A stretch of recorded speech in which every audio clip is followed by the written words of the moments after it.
Hai, Assalamualaikum warahmatullahi wabarakatuh. How are you today? I hope you are in a good condition today. Bagaimana kabarmu? Miss berharap kalian semua dalam keadaan yang sehat. Okay, today we are going to learn about procedure text. Hari ini kita akan belajar tentang teks prosedur.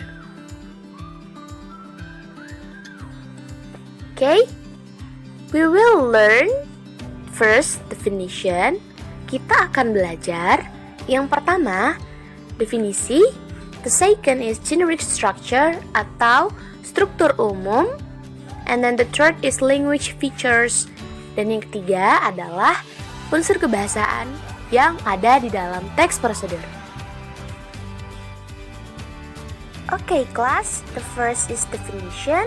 Yang pertama adalah definisi. Procedure text is used to describe how something is completely done through a sequence of steps. Jadi, teks prosedur digunakan untuk mendeskripsikan bagaimana sesuatu itu selesai dikerjakan melalui beberapa tahapan. Okay, the second is the generic structure of the procedure text. Oke, yang selanjutnya adalah struktur umum dalam teks prosedur. There are three components in the procedure text. Ada 3 komponen yang ada di dalam teks prosedur. The first is goal, yang pertama adalah tujuan. The second is materials or ingredients, yang kedua adalah bahan-bahan.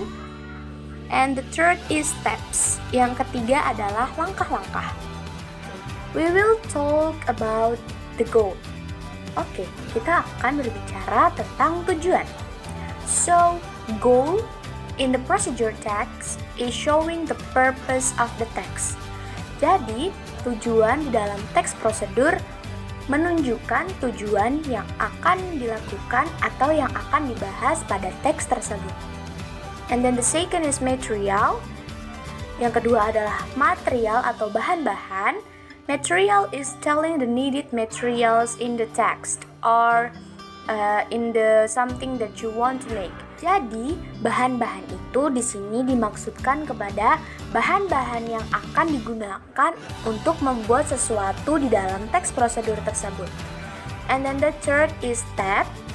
Jadi, yang ketiga adalah langkah-langkah. One up to finish, describing the steps to achieve for the purpose. Jadi, di dalam langkah-langkah ini membicarakan atau mendeskripsikan tentang langkah-langkah yang akan dilakukan untuk mencapai tujuan yang sudah ditetapkan tadi. Okay, we move to the third. Kita pindah kepada pembahasan yang ketiga.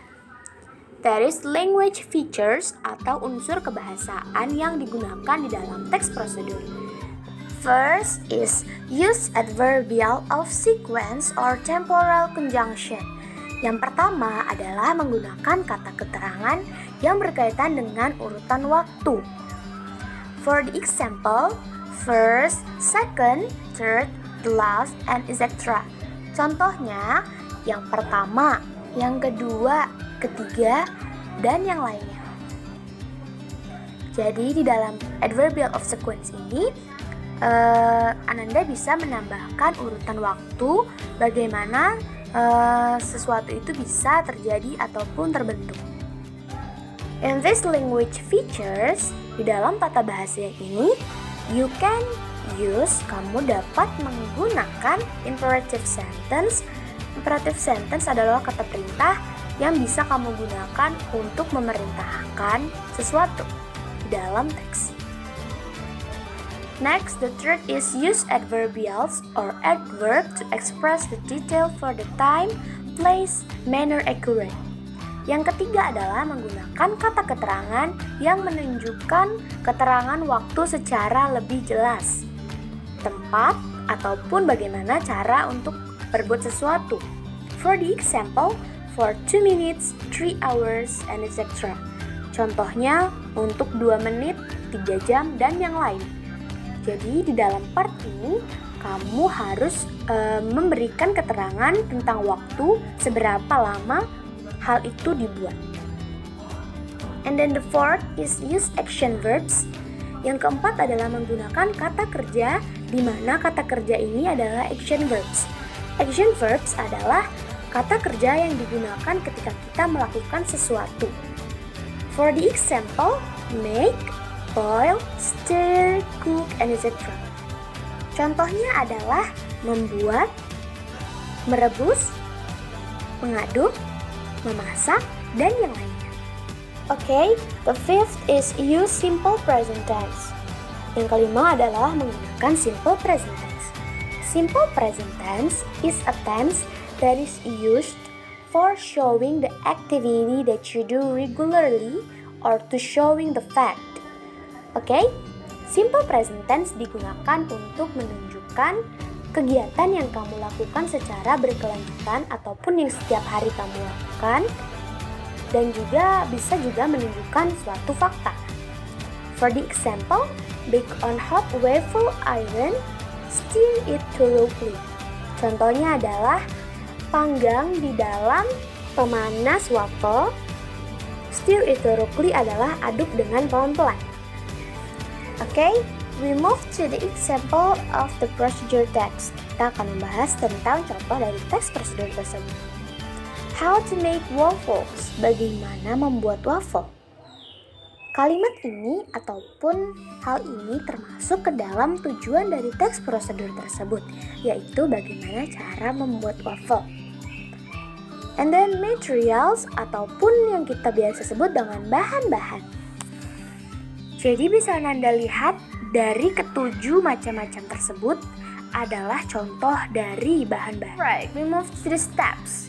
So, steps itu adalah langkah-langkah yang harus Ananda lakukan semua agar produk yang mau kita buat itu ataupun tadi waffle yang mau kita buat itu bisa jadi.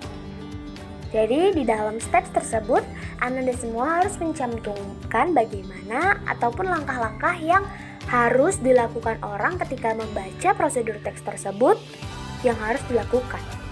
Contohnya for eggs we don't like, add 1 quart of buttermilk, letakkan 1 liter dari buttermilk, 1 quart of flour, 4 cup dari tepung, 2 handful of cornmeal, 2 level teaspoons of soda, 4 tablespoons of milk lard, salt to taste, bake on hot waffle iron.